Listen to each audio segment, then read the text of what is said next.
இருக்கிறதுலே தமிழில் பேர் வச்சாகணும் அப்படின்ற ஒரே கட்டாயத்தினால அதிகமாக பாதிக்கப்பட்ட படம்னா அது இந்த படம் தான். ஏன் இந்த படத்துக்கு பேர் இல்லையா அப்படின்னு கேட்டிங்கன்னா, எந்த பேரை சொல்கிறது?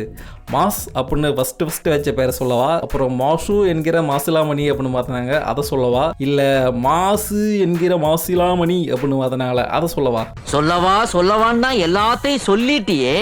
இந்த படம் ஓடாது போனதுக்கு மோசமான ஃப்ளாஷ்பேக்கு, தேவையில்லாத லவ் சீன்ஸுன்னு இப்படி எக்கச்சக்கமான விஷயங்கள் இருந்தாலும் பேர் மாற்றினதும் ஒரு முக்கியமான ரீசன் இந்த படம் ஓடாது போனதுக்கு அப்படின்னு சொல்லிக்கலாம். இந்த விஷயத்த நான் மட்டும் சொல்ல, வெங்கட் பிரபுவே சொல்லியிருக்காரு. அவரே சொல்கிறாரா? Very good very good. மாசுன்னு சொல்லி டைட்டில் வச்சு அதுக்கப்புறம் அது மாசுங்கிற மாசிலாமணியா மாதிரி அப்புறம் மாசுங்கிற மாதிரி அது பயங்கரமா டைல்யூட் பண்ண மாதிரி ஒரு டைம் ஒன்று இருந்துச்சு. என்னதான் குறைகள் இருந்தாலும் இது வந்து கமர்ஷியல் வைஸ் ஒரு நல்ல படம் தான். குடும்பங்கள் கொண்டாடும் வெற்றி அப்படின்ட்டு சொல்கிற அளவுக்கு அந்த காஞ்சனா அரண்மனையெல்லாம் எப்படி ஓடிச்சோ அந்த அளவுக்கு ஓடி இருக்க வேண்டிய படம் தான். ஆனால் மாஸ் அப்படின்னு ஒரு மாசான பேர் வச்சுட்டு அதுக்கப்புறம் அந்த பேரை வச்சு தமாஸ் பண்ணதுனாலே இந்த படம் வந்து ஓடாத போயிடுச்சு.